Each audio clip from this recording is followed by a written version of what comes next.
Welcome to. You're listening to the Wrestling Takeover. What is your name? With your host, Jordan Turner, who's always gonna keep it real. Come on, King. Inside and outside the ring. Let me make myself clear. He's got the fans behind him, King. It's time to take over, King. Are you ready? He's all fired up now, King. The takeover. Let's go.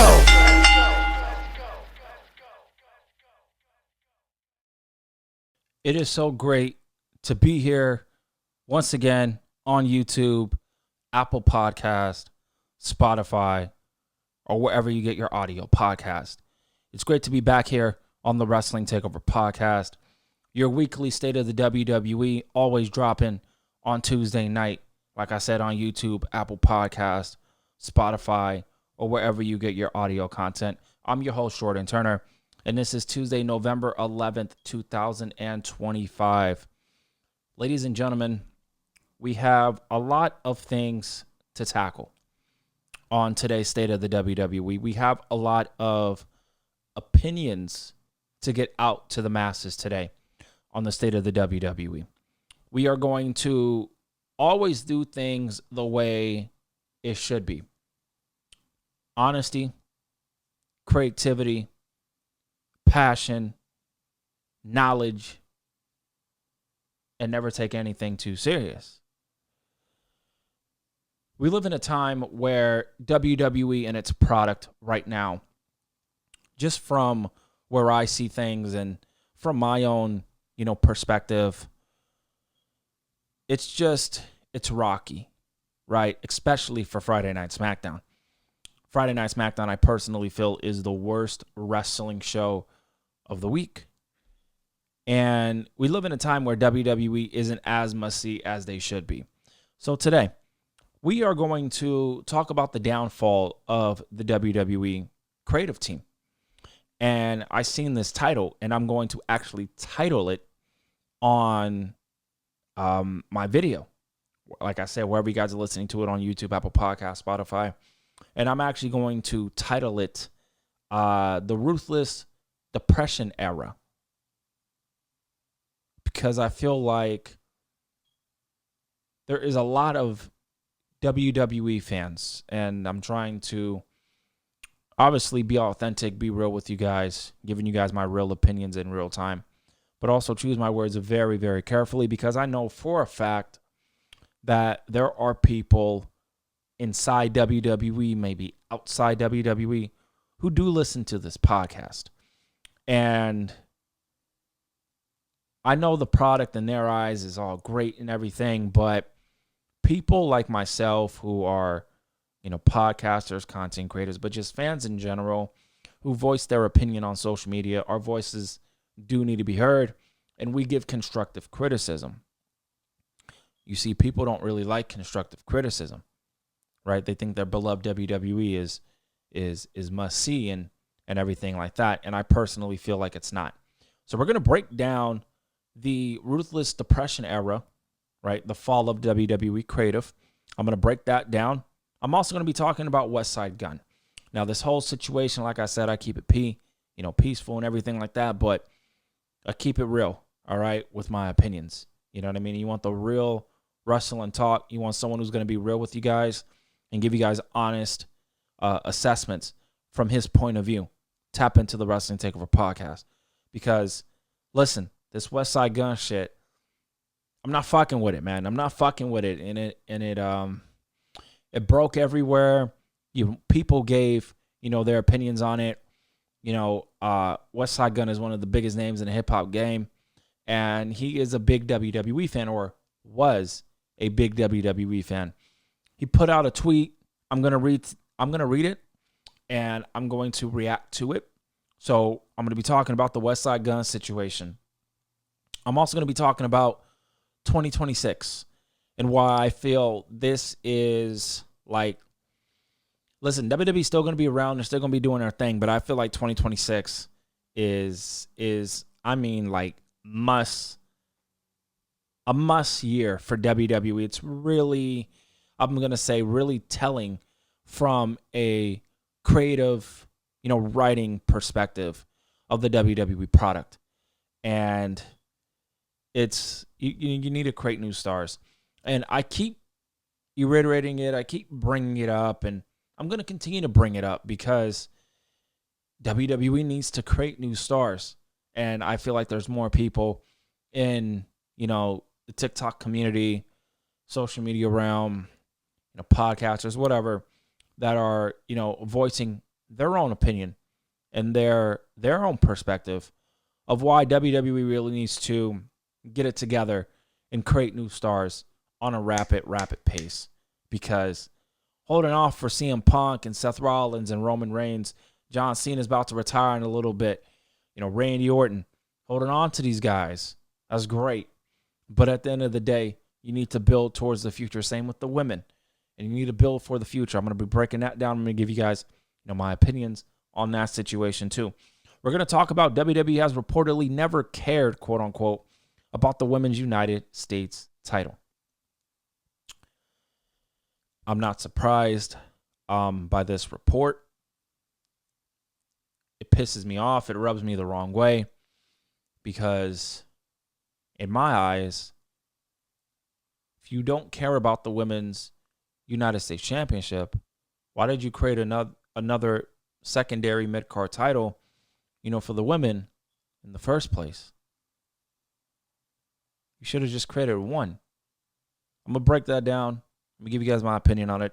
I'm going to read the report, and I'm going to give you guys my 2 cents on it. We're also going to be talking about John Cena. Like I said, guys, I have a packed show today. We're talking about John Cena. He's the new Intercontinental Champ. He's not my GOAT, but, he's definitely one of the greatest of all time. He's not a Grand Slam champ. Now, here's the controversy. Here is the opinions of many within the wrestling space. Who is going to beat John Cena for the Intercontinental title? And who needs to be the right opponent to win the tournament to challenge John Cena and win the Intercontinental Championship? I'm hearing one specific name, and I'm a fan of this individual. But deep down, in my opinion, this is the wrong call. I'm going to break it down and give you guys my opinion on it. WWE is cooked, quote unquote, from a TikTok video. I'm going to be reacting to it. So we're going to be breaking that video down as well. And Priscilla Kelly. We're going to talk about Priscilla Kelly. Discusses the micro comedian that every talent under WWE umbrella makes a lot of money. Says she makes more now than in NXT. We're going to break that down. We're going to talk about that as well too. I found that interesting, so I want to give my opinion on it. And then we're going to end it with the 2025 PW Women's 250 Top 10 list. I have the top 10 right here. I'm going to give you guys my opinions on it. And I want everybody to know something, okay? It's just a list. This type of thing is to strum up conversation, which is first and foremost, it needs to start up, conversation, but it is to stir the pot and to get people's, fan bases riled up and to get the conversation going. So I got the top 10 list. I'm going to break it down, give you guys my opinion on it. And that's how we are going to conclude the state of the WWE. Appreciate everybody tapping in and tuning in to the Wrestling Takeover podcast, the most creative and honest podcast in the wrestling space, man. Let's get into... I want to get into this West Side Gun story. We're actually going to start off with the West Side Gun story. And this story, like I said, at face value, this is bugging me out. Okay? I'm a fan of West Side Gun. I've been following him for years, his music, all that. You feel me? One of the best artists in the game. He's killing it. Just like we always kill it right here on the Wrestling Takeover podcast. But he's a big WWE fan, or was a big WWE fan. And it's great to know that he's a fan. I love that he's, into pro wrestling. I think it's cool. I think we need more people that are into pro wrestling and people that are celebrities and stuff like that want to be in, the WWE world and want to be in surrounding the WWE product. West Side Gun is somebody who is a fan of the product. And WWE, this really sucks because I feel WWE doesn't understand or they don't realize the cause and effect that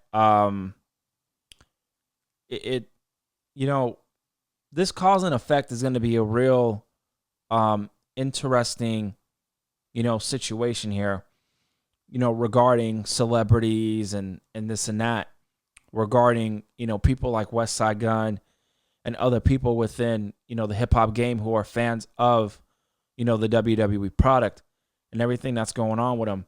It's pretty outrageous to me. It really is. So I seen a tweet regarding this. I'm going to read two tweets, one from West Side Gun and one from Kumiko on Twitter, one of the biggest hip hop in the game. They put out a tweet and it says, WWE allegedly kicked out West Side Gun out of a show and sent him a cease and desist letter over his use of wrestling references in songs and album covers. He has since updated the covers to his Heels Have Eyes trilogy. I made WWE look cool when at the time people thought it was nerdy, quote unquote. I'm going to, in fact, give my opinion on the situation, and then I'm going to read his tweet. So, let me get this straight. WWE. You have somebody who is one of the biggest heads in the game, hip hop, and you have this dude who has been doing album covers and similar covers for pro wrestling for years. This isn't a surprise, none of that. There's no way you could tell me, there's no way that you could sit here right now and tell me that WWE did not know who West Side Gun is.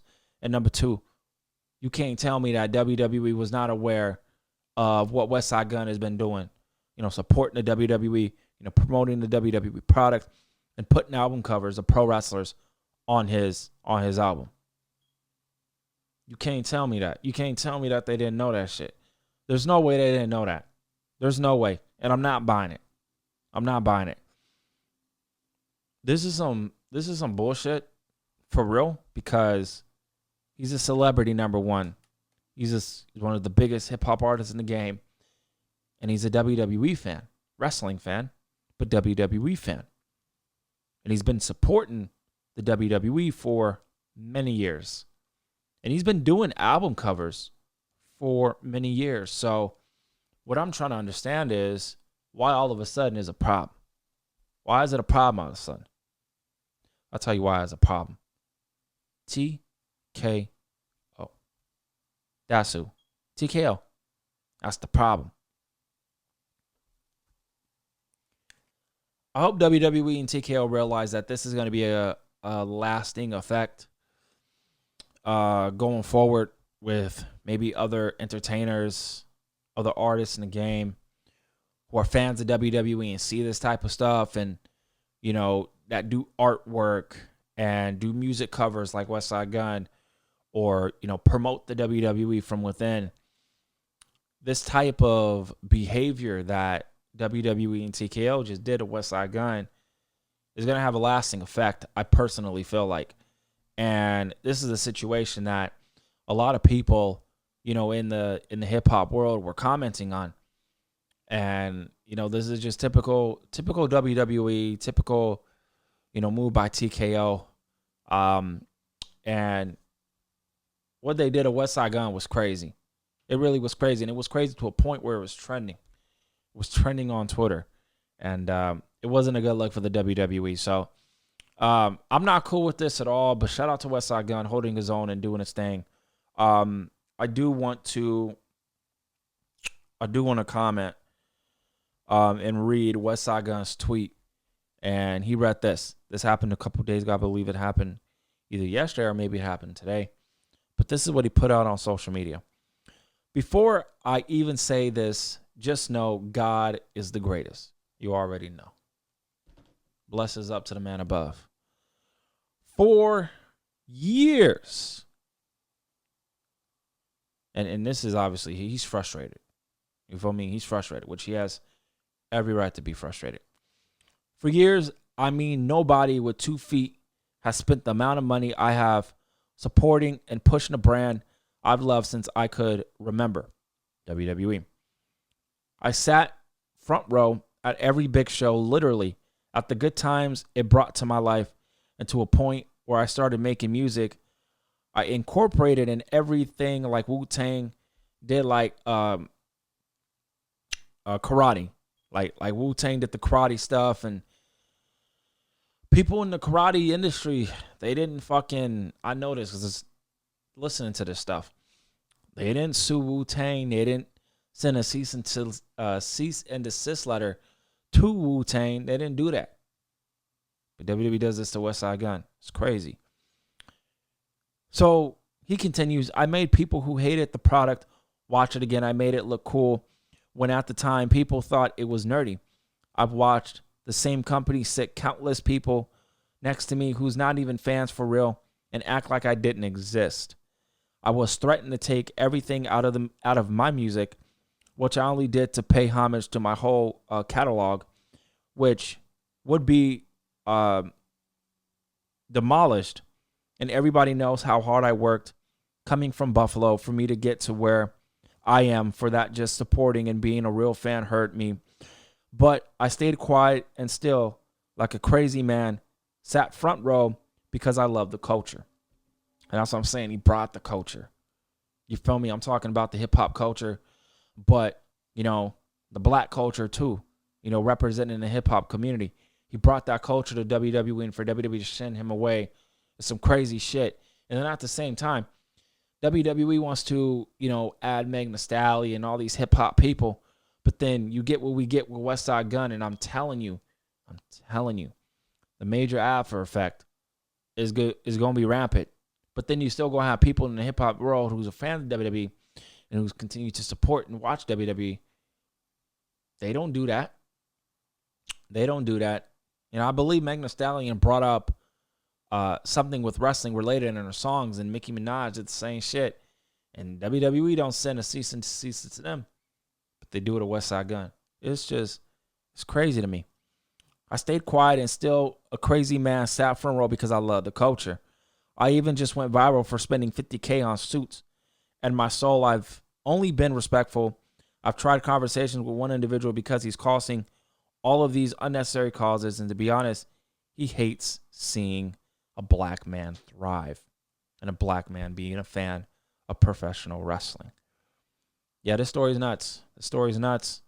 Blessings to West Side Gun, man, and it's a shame because he said he's no longer supporting the WWE product. It's just a crazy situation, man. Crazy. Let's get into a new topic.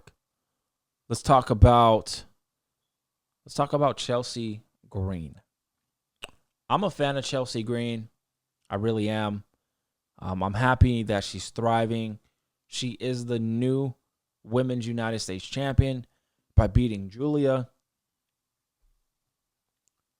This isn't Chelsea Green's fault. I'm not pointing blame at her. I am specifically talking about the WWE creative team. What the fuck are y'all doing? You guys getting the belt off of Julia. WWE, why did you bring up Julia if you didn't have a plan for her? This is what I'm talking about. This is what I be saying. WWE just do some stupid shit. You bring up, you know, Julia. A lot of people know her. Just only a vocal minority of people really know her. I know her. But not a lot of people do. You bring her up. She doesn't really have a lot of momentum underneath her belt. You pick Stephanie Vaquer over Julia. That was clear as day. It is what it is. That's how it is. That's what it is looking like. That's exactly what it is. So people out there who are, no, they didn't pick Stephanie Vaquer over Julia. They still love Julia. Nah, nigga. They picked Stephanie Vaquer over Julia. They feel like Stephanie Vaquer has a bigger reach than Julia. And the way the WWE has been presenting Julia is some fucked up shit. Her reign's terrible. Let's keep it let's keep it a stat, bro. Let's keep it a stat. Let's not sugarcoat it. Let's keep it real. Julia's reign was terrible. Not her fault. It's not Chelsea Green's fault. It's WWE's fault.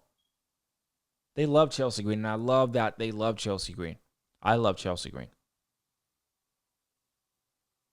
But the way that WWE has been just disrespecting Julia, this shit really needs to be studied. I thought Julia was going to come up to the main roster, just another global superstar. Nah, she's just there. My nigga, how the fuck do you book somebody like Julia and say to me she's just there? She's just an ordinary talent. Were y'all not watching around Stardom time and New Japan and what she was doing? She was an anomaly over there. She was popular. She had that aura about her. She comes to WWE, main roster. I mean, Triple H, Shawn Michaels booked Julia tremendously. Tremendously. I'm actually starting to really ask this question to Julia. Julia, sweetheart, if this is the way you're going to be treated in WWE, I don't know why you came to WWE. Now, we all know why she came to WWE. Come on. But as a fan, and as a fan of her, it's just like, dog, what are y'all doing? Why are y'all booking Julia the way you're booking Julia? If you didn't really want to push her to the main roster, she should have been kept on NXT. She should have been kept on NXT, man. And it is frustrating. It's frustrating. And she's not the Women's United States Champion anymore, and that's fine. I ain't sweating that. That's cool. But it's just the way that this whole situation was handled. And the way it was, situated was just, it wasn't cool. It wasn't cool. And the way that things are moving with Julia, it's not looking good. It's not looking good, and it's pretty concerning if you ask me. It's pretty concerning if you ask me, the way that she has been presented on television. I have not liked the way she's been presented on television. It's been terrible. And they need to fix that. Quick. The Women's United States Championship. WWE has reportedly never really cared about the Women's United States title. Per Sean Ross Sapp, its introduction was a hastily made decision, so they rushed it. They were forced to do it. Following Chelsea Green and Michin non-title feud. This is crazy. The outlet notes that on Raw's side, Becky Lynch wheeled the Women's Intercontinental title into relevancy. All right, I'm just gonna stop there. I'm gonna stop there. I'm not gonna rant. I'm just going to be talking to WWE Creative. Triple H, everybody on WWE Creative team. Man, nah. Fuck that. Everybody in WWE. So you're telling me you were forced to bring in another mid-card title because of the Michin and Chelsea Green feud, which was great, by the way. I'm fans of both Michin and Chelsea Green. So you never had a plan for the title. Okay. Then why did you create one? You should have created, which you did, the Women's Intercontinental title, which you did. The stupid thing you did is create another secondary mid-card title. When we all know you didn't give a fuck about that title. Okay? You didn't care. I know you didn't care. You didn't give a fuck. We knew this. We knew this. So why'd you create it? It's frustrating reading these type of reports. And for people out, oh, it's not true. Nah, nigga. Look at the way that title has been presented and booked. Nah, it's true. They didn't care for it. So why did you create it? Don't use the Mia Yim, Michin, and Chelsea Green feud as a cop-out. Nah, we're not doing that. We're not doing that. I'm going to call y'all out. Y'all did not need to create the Women's United States Championship. You didn't. You should have just created the mid-card title, the Intercontinental title, and have one title float between Monday Night Raw and SmackDown. That's what I thought you guys were originally going to do. And I could have sworn I heard a rumor that is exactly what they were going to do, but they got cold feet. They got cold feet because they thought the women on SmackDown were going to complain, which is justifiably so. They probably would have. You put the Intercontinental title on Becky Lynch. One of the greatest of all time. No doubt. You give her the title. It's a big name. Of course that title is going to have relevancy. Of course that title is going to have direction and care with it. Why didn't you do the same thing with the Women's United States Championship? You didn't need to give it immediately to a Chelsea Green. Mia Yim hopefully wins it soon. Julia won it. You didn't need to give them the title right away. You should have gave it to a main event talent, an Alexa Bliss, Charlotte Flair, a Bianca Belair. Nia Jax. What are we doing?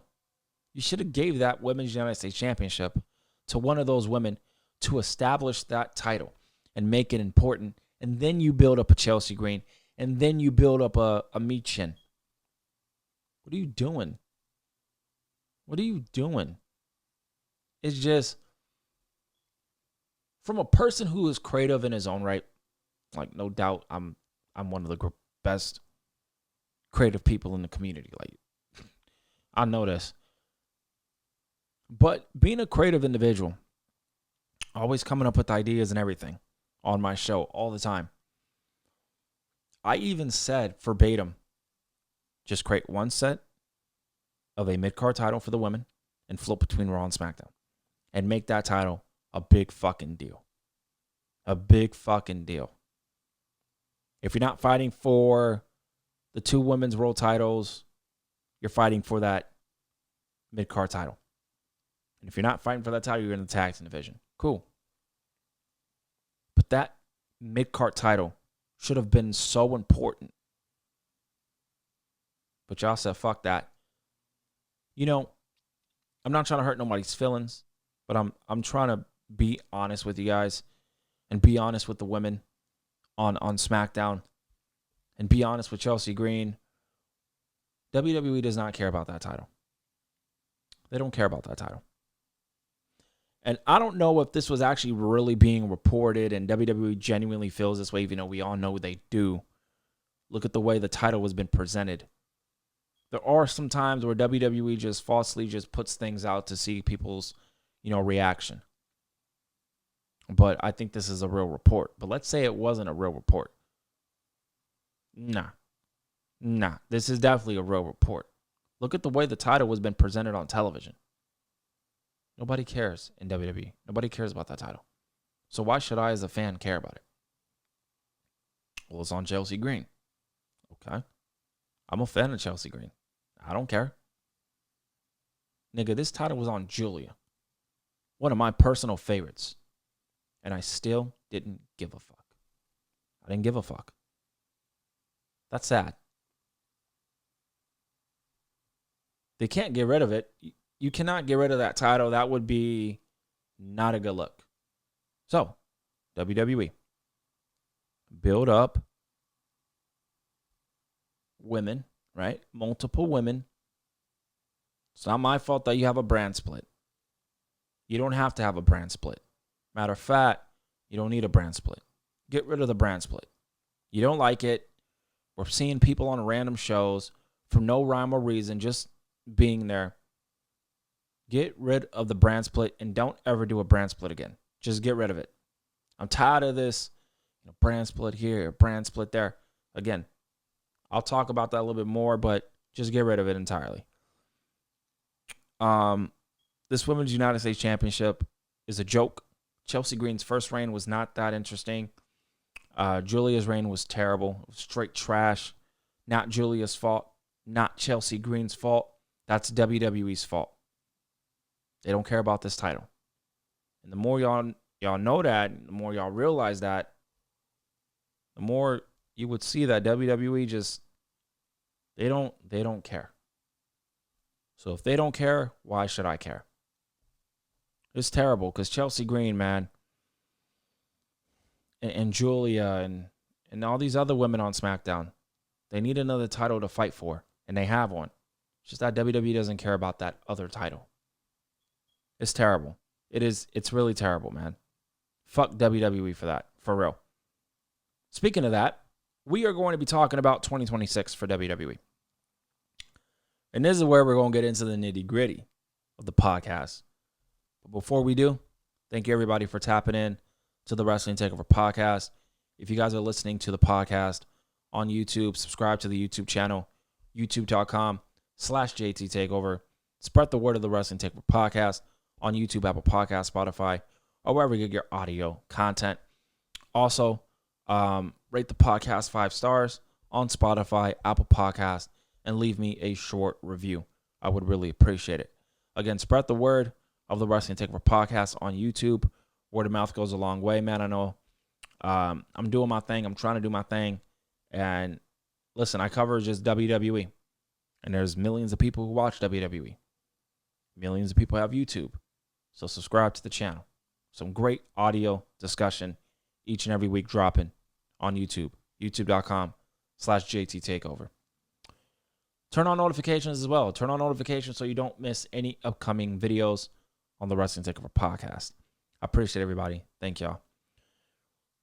The downfall of the WWE creative team. Ruthless depression era. We all know the WWE product is not must-see, mostly on SmackDown. It's not good. SmackDown is terrible. Their ratings are continuing to dip. And I wonder if the USA Network is going to start asking WWE questions. Like, yo, what the fuck is going on with the ratings? What's going on? 2025, for me as a fan, has been fucking terrible. It's been terrible. Y'all want the real fucking talk, bro. Y'all want the real talk. Y'all want my real opinions. These are my real opinions. It's been straight trash. It's been straight trash. I have not watched Monday Night Raw in weeks, and I have Netflix. I haven't watched SmackDown in months. Just SmackDown sucks. SmackDown sucks. There's no point. But Monday Night Raw, I watch Monday Night Raw here and there. Monday Night Raw is obviously the better show, but I keep up with it mostly on social media because I'm just too busy. If I wasn't as busy, I'd be watching Raw Weekly, but I can't. I have a life. You feel me? But Monday Night Raw is better. It's because it's on Netflix. Netflix has an obligation. WWE has an obligation to make Monday Night Raw the flagship show. We all know it is. And SmackDown is just dog shit. It's dog shit. WWE, you need to end the brand split. You need to get rid of the brand split, okay? It's not doing anything for SmackDown. It's making SmackDown even look worse than anything. And things need to be done. And I'm going to be here right now, and I'm going to break everything down. We're going to talk about 2026. 2026, WWE might not face it. They might not realize it. 2026 is going to be an interesting year. It is going to be an important year for the WWE. John Cena is going to retire later this year. AJ Styles is set to retire. I believe he set that in 2026. No Rock. Roman Reigns is on a part-time schedule. He might be gone soon too. They'll need to step up with creative bookings and strong storylines, or it could end up setting new lows in ratings and attendance, as we have been seeing that in the news lately. that and listen, I'm not just saying this because, oh, I'm feeling this way. Nah, nigga. A lot of people feel this way. A lot of people feel this way. The WWE product is not must-see. The WWE product is not appointment television. If you're catching up on WWE through social media, that's not good. Why don't you watch Monday Night Raw? Why don't you watch SmackDown? Right? That's like if someone asks me, I just tell them the product is not must-see. It's not appointment TV. Raw is here and there, but there's only so much Monday Night Raw can do. They have another show on Friday night on the USA Network that they need to build up, and they haven't done that. SmackDown is straight trash. Trash, and WWE knows it. So no John Cena. He's going to retire this year. No Rock. I don't see him lasting long. Roman Reigns, a part-time schedule. He's probably going to be retiring soon too. AJ Styles, like I said, is rumored to be retiring next year as well. The product is just not good, okay? And Ibu, on social media, he gave his suggestions, and I want to read them and respond to them and give you guys my opinion on it. And then we will be reacting to a TikTok video about why WWE might be cooked.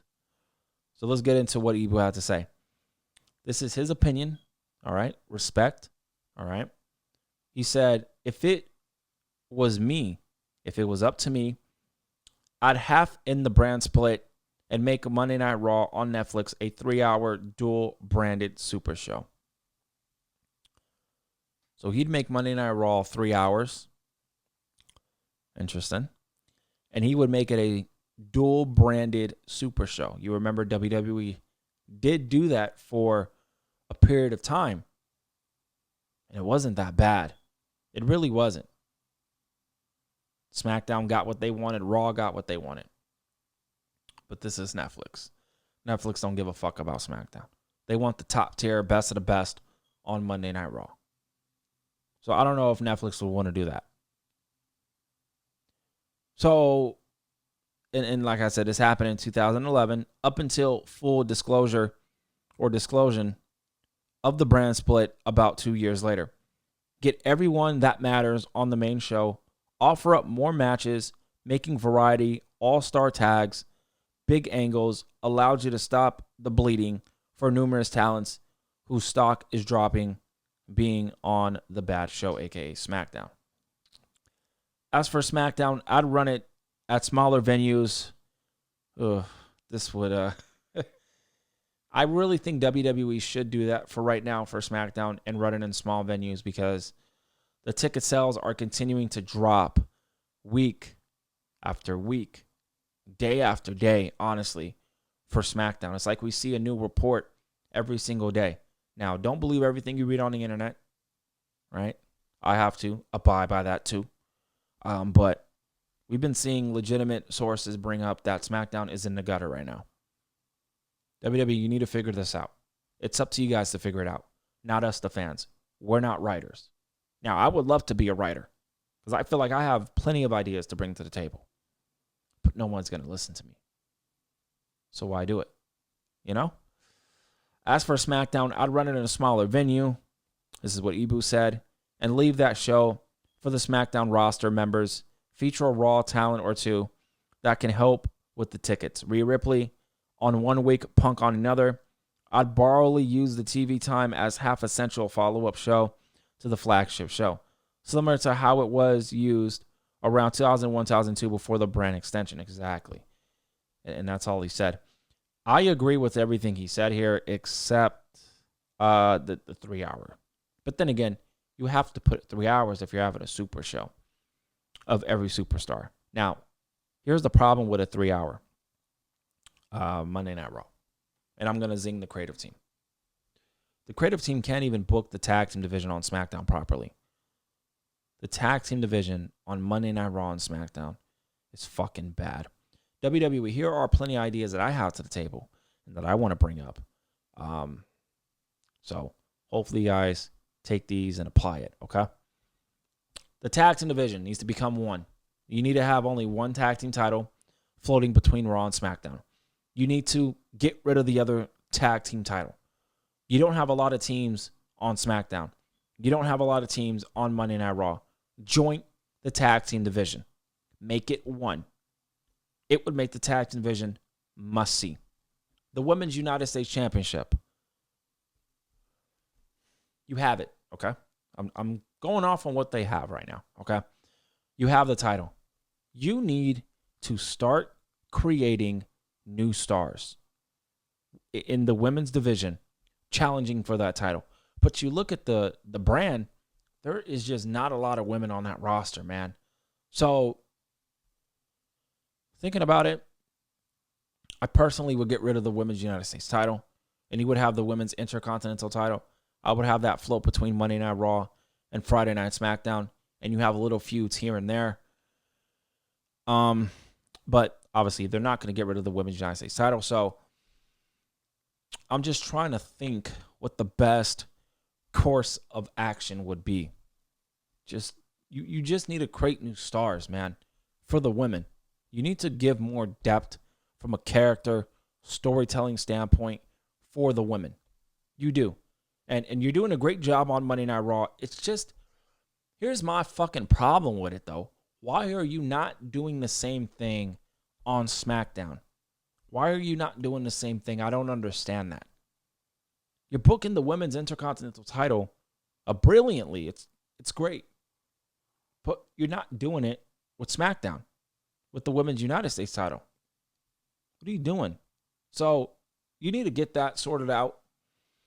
We need more women on SmackDown. There's not a lot of women on SmackDown. SmackDown is dull as hell. There is just not a lot of flavor on SmackDown. Monday Night Raw is killing it right now with the women on that roster. There's too many superstars on Monday Night Raw and not on SmackDown. So you need to equal out, the women's division. You need to give more roster depth. You need to give more storylines. You need to give more character development for the women's division on Friday Night SmackDown to equal out on Monday Night Raw as well. The women's tag team titles. If you guys are new to the podcast, I have been having this opinion consistently that I don't care about the women's tag team titles. WWE hasn't given me a reason to care about them. You just create random teams. Like I said, Lash Legend and Nia Jax, so we know each other, we're friends. Cool. But to me, I didn't know that. But looking at it right now at face value, that's a makeshift tag team. Nia Jax is great. Lash Legend's the future. Love Lash Legend. You feel me? But they're just a makeshift tag team. Charlotte Flair, Alexa Bliss, makeshift tag team. Kabuki Warriors are an actual tag team. Then again, if we're being real, they're kind of makeshift too. There's just a lot of makeshift tag teams. I won't be surprised if Rhea Ripley and Io Sky become a tag team. Come on, bro. You feel me? It's just like, what we doing? Roxanne Perez, Raquel Rodriguez, are they a tag team? I don't know. You know what I mean? It's just, WWE just does not know what they want to do, man. They really don't know what they want to do. And creating new stars is my big gripe here. This is my big gripe, okay? You need to create new stars as soon as possible. Roman Reigns, Seth Rollins, Cody Rhodes, John Cena, Randy Orton, AJ Styles, Brock Lesnar. These guys are not going to be around for much longer. It cannot just be Braun Breaker. You cannot just create one superstar. You need multiple. And here's the frustrating part about all of this. They have people. That's the fucked up thing about it. They got potential new superstars. They need to build them up. Carmelo Hayes. You already got Braun Breaker. Bronson Reed. Ilya Dragunov. Gunther. I'd even throw Logan Paul there. Dominic Mysterio. Right? Trick Williams when he comes up. Ethan Page. Ricky Starks. You have people. Austin Theory needs to be front and motherfucking center. I'm so tired of the disrespect with Austin Theory. It's just crazy to me how WWE is a completely neglected Austin Theory. Oh, he's injured. Okay. But even before that, they've been neglecting him. Like, what the fuck? is frustrating for real. Grayson Waller, another dude who can be, positioned. They got people. Obafemi. WWE has people. Tony D'Angelo. They got people. The problem is they pick and choose on who they want to invest their time into and who they don't want to invest their time into. Carmelo Hayes. What the fuck are you doing? It's just nuts to me how they're completely bypassing Carmelo Hayes, Austin Theory, Grayson Waller. It's like, come on, bro. And then, yes, it is obvious. I've been saying it for years. They pick and choose on who they want to invest their time into and who they don't. And then I heard a rumor that Carmelo Hayes has rubbed people the wrong way backstage. Okay. I don't know how that would be, but okay. I guess so. It's incredibly frustrating that, WWE has really not created or really wanting to create new stars. They're doing it for the women. It's just Montez Ford, another guy. Angelo Dawkins, another guy. Damian Priest, I'm not a big fan of Damian Priest, but that's another dude who you can build for the future. I'm naming names, bro. I'm naming names, and it's just like WWE just seems like they don't want to do that. They don't want to do it. I don't know why. Bro. It's weird to me. It really is weird to me that WWE, really doesn't want to, create any new stars. It's crazy how they don't want to do that, but it is what it is, man. It is what it is. WWE just they need to get better at it. They have a lot of potential. They have a lot of star, potential that they could do. It's just that these niggas just don't want to do it. And it's just like, come on, WWE. Y'all got to do it. Y'all got to do it. Y'all got to forcefully do it. And it's just like they don't want to do it. It is what it is, man. Whatever. That's why WWE's in a gutter right now. They need to figure it out. WWE's cooked. We need to respond to this TikTok. So let's get into it. By the way, this is Jonathan Coachman, the coach and bro, Vince Russo, Karrion Kross, and Scarlett Bordeaux. Jonathan Coachman and Vince Russo are interviewing Karrion Kross and Scarlett Bordeaux. And I did listen to this, and it's pretty sad when you really want to look at it. And it looks like it's really going to be doom and gloom soon for the WWE product if they don't get their shit together. Listen, I care about the WWE. I love the WWE so much. I really want them to succeed. I really want them to thrive. I want them to get back to the roots, bro, where they have superstars above the logo, above the brand, instead of putting the brand above the superstars. You need to reverse that back because it's not helping you. You're declining in ratings. You're not as popular as you used to be. Your boom period is over. Whoever's out there says, oh, the boom period is still going. No, it's over. The boom period for WWE is over. Ticket sales are through the roof continuously. Mark Shapiro saying stupid stuff. This is what WWE gets, for real. You think your shit don't stink. WWE product, it's not good. There's good things on Monday Night Raw, though. SmackDown is terrible. There is good things on Monday Night Raw. There is. Okay? So, I don't want to make it seem like it's completely ass, because it's not. Monday Night Raw is great. It's just that there's some stories that are repetitive, and there's not really any new superstars that are on Monday Night Raw, really. But let's get to why WWE is cooked once John Cena retires. Under the new regime, that they see the brand as bigger than any of the talent, and they would want to. That's the problem. That's the problem. Right there, bro. Right there. What are you doing? Bro, you need to reverse that. WWE, you need to reverse that. I don't care what TKO says. I don't care. WWE, you're writing the shows. You need to reverse that perception. It needs to be the superstars and not the brand. The brand is always going to be there, though. That's the thing. The brand's always going to be there. But the superstars are not. Keep it that way. You have people like The Rock and John Cena, Batista, who transcended the company, and That's WWE's fear. You know, Roman Reigns is about to do that. Actually, Roman Reigns has been doing that. You got Roman Reigns has been transcending the company. They're scared that these people are going to leave and not look back on the WWE product. You need to put the superstars before the product, man. It needs to go back to its roots. Because whatever y'all doing now, it's not working, man. It's not working. became mainstream stars that we all talk about. I don't know if that's the current design for the future. It's not. It's not. That is not what they want to do. That's from what I see, and the way the creative has been properly used.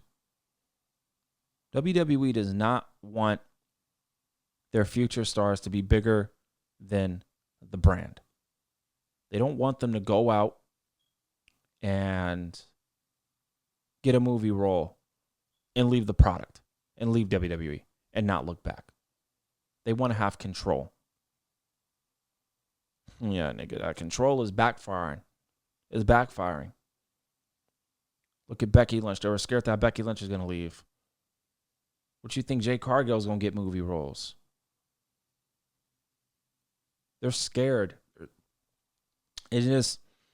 I want people to really realize this. WWE is scared that these people are going to leave WWE, never look back, and not care about the product anymore.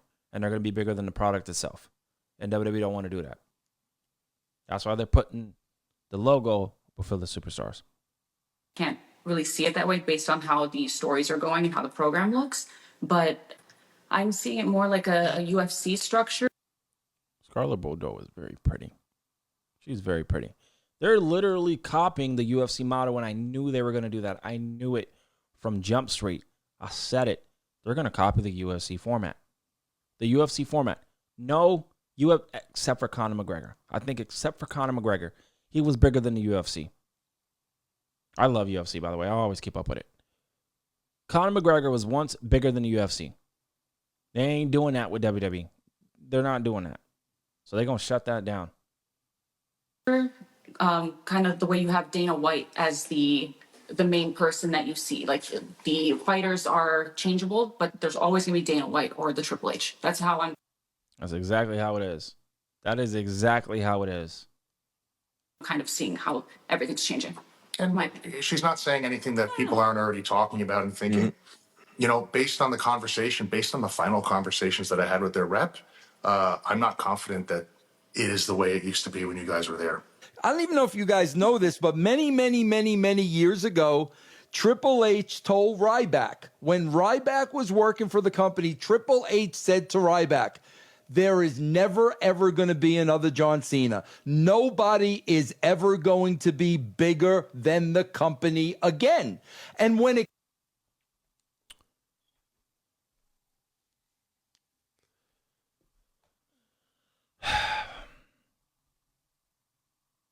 That might be actually WWE's downfall. You need to have figureheads in front of the company. In front of the company. Roman Reigns is bigger than the WWE product. He's the only one. He's the only one right now.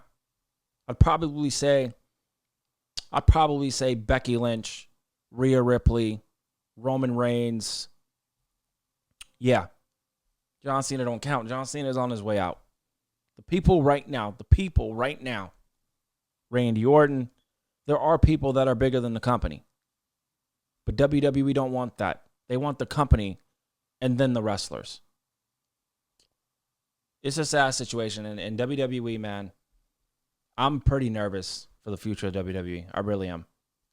it comes to that comment, I give Triple H credit because they've stuck to that. They have stuck to that. And I'll give Triple H that. You know, it's an interesting situation currently where we're at with WWE. Well, if we've already said there are going to be no more stars that are bigger than the company, all of a sudden now they're in a dilemma. They're in a fucking dilemma.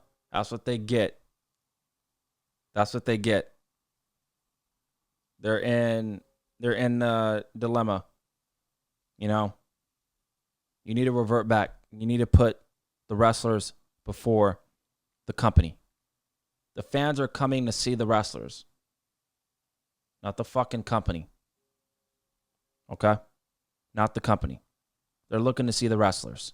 And WWE it's I don't know, man. I really don't know. I don't know what they're trying to do. I don't know why they're acting like that, to be honest. I just don't see what WWE is seeing right now. And they need to really figure it out, because I feel like it could backfire on the company, you know, moving forward. I really think it could backfire on WWE if they don't get that together. Let's move on, man. Let's move down these quick little reports real quick before we get up out of here. Thank you guys so much again for tuning in to the Wrestling Takeover podcast. Priscilla Kelly discusses the micro condensation that every talent under the WWE umbrella makes a lot of money, says she makes more now than in NXT. This isn't surprising, ladies and gentlemen. The people in NXT really don't make a lot of money. I think that's very sad, by the way, but it is what it is. TKO is very stingy, and WWE is very stingy. Priscilla Kelly discusses the micromanaging that every talent under WWE umbrella makes a lot more money, says she makes more money now than in NXT. Quote, a lot of fans, for some reason, think that if you work with WWE and you're under that umbrella, you're a millionaire. That's not the case. And I don't know who thought that was true. These fans just be talking, I swear. That's not the case. In NXT, there's contracts as low as $30K.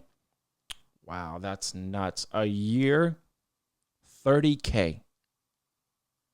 And they do not go as high as you think. That's crazy. You have to live in Florida. Okay, so you mandatorily have to live in Florida. I'm not surprised. Which is very expensive to live here. Having to pay for new gear all the time and all these expenses and taking care of your body and all these little things. It all adds up. Yeah, it's very sad. I feel bad for these pro wrestlers, man. I really do. At the end of the day, especially because you can't make money outside of what you make in WWE, because you're not doing all that. You're with WWE, you're sticking with WWE. You're not fucking making this, doing that outside of the company. It ain't happening. Because you can't make money outside of what you make in WWE, you don't make a lot. But with all that being said, with all my work and all of the bookings I've taken, I arguably think I actually make more than I did in NXT now, which is wild for people to comprehend. Yeah, that sucks for real. And, you know, people think, you know, you're in WWE and in the limelight and this and that. No, it is not all sunshines and rainbows. It's not. I want to move on, and I want to talk about John Cena. I have not talked about John Cena yet. Let's get into it. John Cena is the new Intercontinental Champion. I'm happy. Grand Slam champ. He's one of the greatest of all time. He's not my GOAT, but he's definitely a GOAT. Who should John Cena lose the title to? And this is where I'm not going to make this long, but I really want to run this opinion home to you guys. I've seen a rumor that WWE is thinking about having Gunther be John Cena's final opponent. And this rumor has been going on for a couple months now, but now it's really starting to get engaged. And I do think at the end of the day, I do think it's going to be Gunther, and I'm fine with Gunther. Cool. But Gunther beating John Cena for the Intercontinental title, I'm not okay with. I'm not interested in that, bro. Gunther should be challenging for the world title now, or the world title once again. He needs to just stick to that. You challenge for the Intercontinental title. It's like, come on, bro. You winning the Intercontinental title is going to do what? It's not going to do nothing. Triple H, you're doing the same shit. Triple H never takes any risks, man. Triple H has a problem with taking risks. And I don't understand why.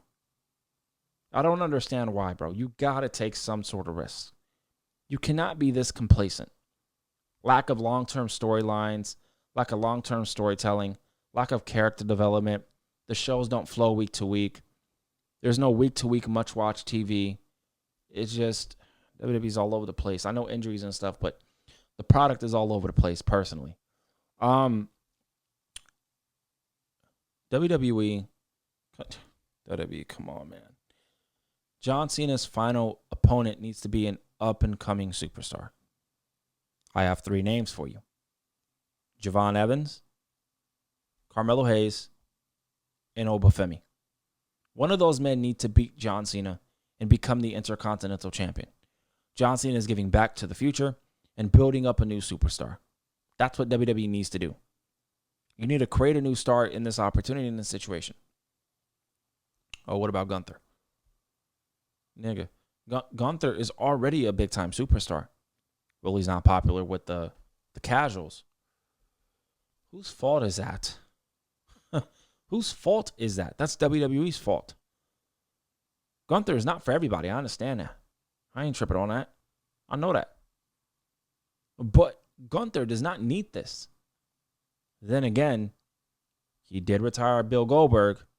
So if that is what WWE is thinking of, now me personally, I would give it either Carmelo Hayes or Obafemi or Javon Evans and create a new superstar. But a caveat, if they want to make Gunther this next generation of the legend killer, cool. He retired Bill Goldberg, have him retire John Cena. But him winning the Intercontinental title, for me, it's not going to do nothing. It's not. He was the longest reigning Intercontinental champ. So what is him winning the Intercontinental Championship going to do for him? It's not going to do nothing. It's really not. But if they're looking at it from a standpoint of he retired Bill Goldberg, he's going to retire John Cena, who is he going to retire next? Is he going to be this generation's legend killer? Randy Orton. Okay, that's fine with me. But just as a choice, I would not go with him. I would either go with Obafemi, Carmelo Hayes, or Javon Evans. Pick one. I don't care. Out of the 3, I don't care. I'm fans on all 3. I love all 3 of them. Those are your future. Now, Gunther is your future, no doubt about it. But in terms of building up a new superstar, it's got to be Obafemi, Javon Evans, or Carmelo Hayes. You know? It's just a tough situation. You know what I mean? WWE's just picking and choosing their favorites, and Gunther is one of their favorites, and that's fine because I love Gunther. But come on, man, and Triple H, them allegations that you don't want to build up, black wrestlers, man. It's starting to become apparent. I'm sorry to say it, but it is starting to become apparent and clear as day. You need to do something. You need to figure this out because these allegations are going to be continuously going on until you do something about it. But I love Triple H. I don't think Triple H is a racist. I don't. Do I think his priorities are fucked up? Absolutely. Absolutely. And I honestly feel like the pressure is getting to Triple H. The creative, the pressure, everything is getting to this man, which is understandable. I want the best for Triple H, and I want his mental health to be perfect. My mental health is not the best either. I struggle here and there as well, too. And that's why when I see pro wrestling struggling, it sucks. It's a terrible feeling because I love pro wrestling. I want to be in the business and I want to be surrounding the business. And for the business not to be good, it's disappointing. I try to keep it peaceful and everything, but I'm a fan and I'm entitled to feel how I feel. And just like you guys are entitled to feel how you feel. You know what I mean? But John Cena, like I said, I would go with Obafemi, Javon Evans, or Carmelo Hayes. If they go with Gunther, that's fine. Gunther, John Cena, we've never seen it. So if that happens, I'm cool with it. But not seeing a Carmelo Hayes match, I'm going to be pretty disappointed in that. I wanted to see that, but I don't know if we're going to get it. But it is what it is. I'm not writing for WWE, so that's that. But I appreciate everybody tuning in, man. We went over an hour plus. There was a lot to get to. There was a lot to digest. I wanted to make separate videos on it, but you know what? I decided to, you know what? We're going to put all of it in one video. So thank you guys so much for tuning in to the Wrestling Takeover Podcast. Much love and respect to each and every one of y'all. And I'll see y'all next time on a brand new video of the Wrestling Takeover Podcast.